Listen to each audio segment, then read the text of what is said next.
જવાન જય કિસાન। કાલે સાંજે જે શૈલેષભાઈ મેર ઉપર અસામાજિક લુખ્ખાઓ દ્વારા જે હુમલો કરવામાં આવ્યો, ત્યારબાદ અમે કેરાલા જીઆઈડીસી પોલીસ સ્ટેશનની અંદર અમે ઘેરાવ કર્યો હતો।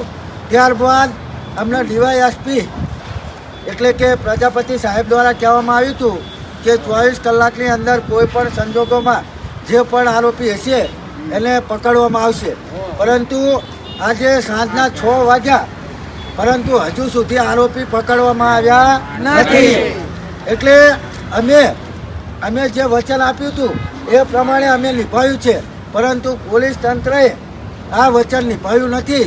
એટલે આવતીકાલે બુધવારના રોજ તમામ ખેડૂતો, ગુજરાતના ખૂણાના તમામ ખેડૂતોની અમે પહેલાં પણ કીધું હતું કે ગુજરાતની અંદર અત્યારે જગ્યાએ આંદોલન ચાલુ રહ્યા છે, તો આ આંદોલન અમારા ધરણ ગામની અંદર પણ ચાલુ હતું।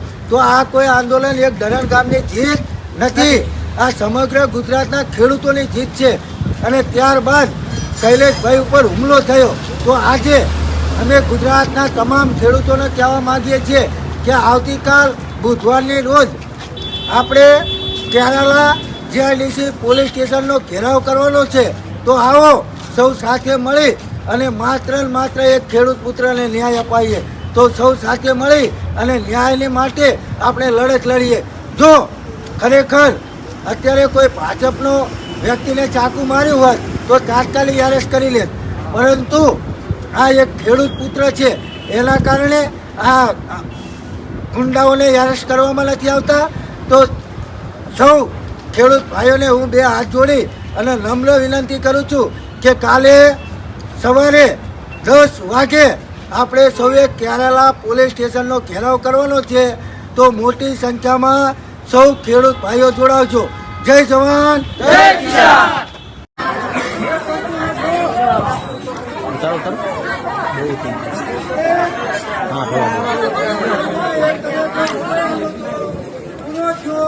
જે ટ્રેક્ટર લઈને આવ્યો હોય એ ટ્રેક્ટરમાં જાઓ।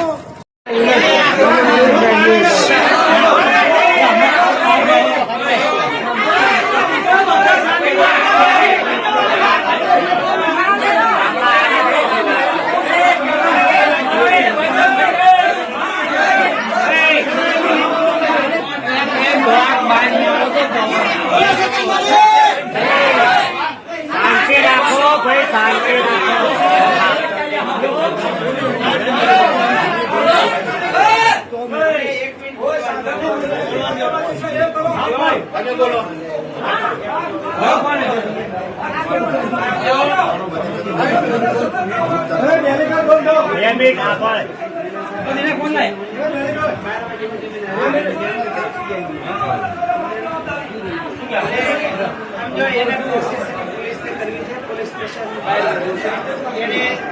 જેને લાવવાનો છે ને એ માણસ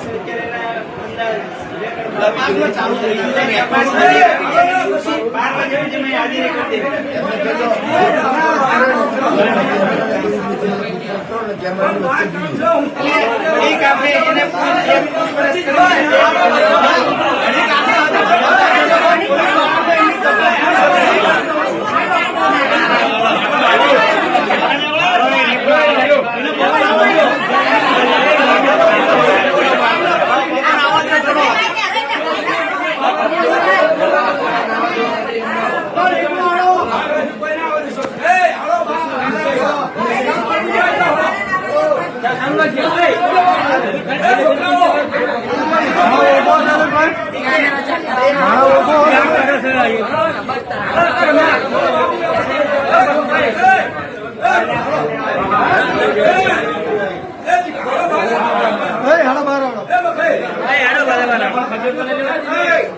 મળી તો લેવા દો।